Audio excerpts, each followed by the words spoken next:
ڕێڤەبەریە سەرۆکی ئەمریکا جۆ بایدن دە پرۆژەیە یاسایە بودجەیە ساڵا 2025 یا وەزارەتە بەرەڤانیە ئەمریکا پنتاگۆنێدە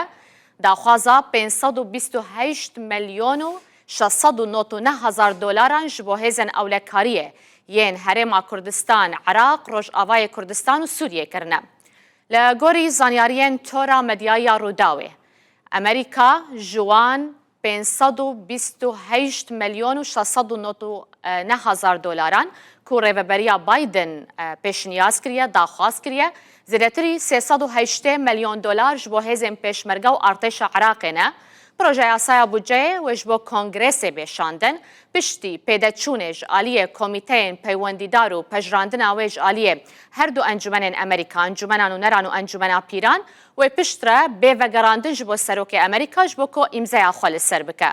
Proje yasaya budceya 2025 ya bergiriyê ku roja duşemê ji aliyê Pentagonê ve hate belavkirin, daxwaza 308 ملیۆن و 758 دۆلاران ji bo hêzên pêşmerge û artêşa Iraqê kirine, herûha daxwaza 147 ملیۆن و 941 هزار دۆلاران ji bo hêzên Sûriya Demokratîk Hesedê tê kirin.